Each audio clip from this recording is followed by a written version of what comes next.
2012 онд автомашин ноогдох онцгой албатар нэмэгдсэн. Үүнийг дагаад автомашины үн мэддэггүй зүйлсэн юм. Бага хүүхэн албан байгууллагын үзэж байгаагаар 1-2 сая төгрөгийн хооронд нэмэгдсэн гэж байгаа. Харин өнөөдрийн байдлаар автомашины үн нэмэгдсэндээ болон удирдлын гих шалтгаан мөн иргэдийн автомашин худалдан авах нөхцөл болцоонд тааруу байгаагаас машины бордуулалт түүнийг дагаж багасж байна. Энэ байдлыг дагаад автомашины үн тус бүрдээ тодорхойгоор буурч байгаа юм. Энэ байдлын дан гац иргэдэд биш машин борлуулж байгаа албан байгууллага болоод хувь хүнд хүн дээр тусаж байна. Тэг татчихл байна л да. Тэг би тэр нөгөө түрүүнд хэлсэн шүү дээ. Би юу гэх гээд байгаа юм бэ гэхэлэр нөгөө нэг гайлын татвар нэмээд нэмснээр одоо жишээ нь бидний нөгөө яг шулуухандаа бид нар ч ашиг олох өмнө шүү дээ тийм ээ. Ашигын төлөөл яв. Энийн ард олон хүн байгаагээ би түрүүнд дурдсан тийм ээ. Яг тэрүүн шиг чинь л нөгөө нэг тэр миний олдог ашиг одоо нарт улстай оруулж байгаа тэр татвар маань багасаад тэгээд дээр нь худалдаа авах чадвар муудаад ирэхлээр бид нар одоо яалтчгүй унахаас арга байхгүй. Жишээ нь би нэг машин дээрээс 500 олдог гэсэн бол өнөөдөр 150-ыг олоод ч юм уу ингээл амьдрах гэл ингээл ядчихлаа байхгүй. Ер нь бол энэ бол хүн цохилт.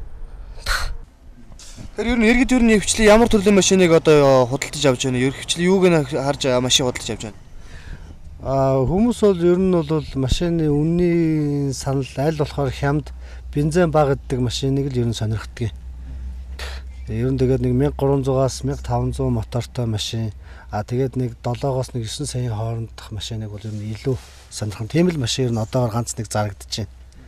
Үнэтэй машин бол ер нь яг одоо хавар болцсон. Тэгээд иргэдийн худалдаа авах бол ер нь буурцсан. Ер нь бараг зарагдахгүй байгаатай ялгааг ганц нэг л асууж зарагдаж байна. Иргэд ингээд худалдаж авах нэрс багссан юм чинь түүнийгээ дагаад одоо бас нэг машины үн нэргээ буурч гэсэн яриа бол энэ ер нь хэр ортой яриа.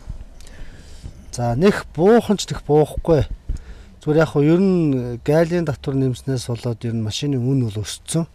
Өсснөө хэрээр яг хөө тэгээд худалдаа авалт багасаад тэгээд яг хөө зогсон байдалд л орцсон. Ер нь одоогийн байдлаар танад ер нь худалдаалж байгаа машинаас хамгийн их зарагж байгаа машин ер нь ямар маркийн ямар машин бэ? За манад одоогоор нэг 4-5 төрлийн машин байна. Toyota, Prius, CR-V, Nissan X-Trail, Nissan Theta гэх юм тий. Тэгээ ер нь бензин багаддаг энэ Prius, Theta тэгээд энэ CR-V гарын үнэн болцооны 10 хэдэн сая тий.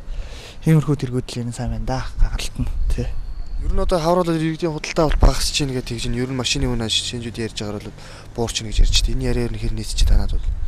Яг баг зэргийн буурсан ах нөгөө онны өмнө татвар энэ төргээ хүмүүст нэлээд улаан машина татчихсан. Нэлээд нэгтэрч болцсон. Тэгээд одоо бас нэг үе бодвол арай гайг болчихсон байна. Борлуулалт энэ төр тий.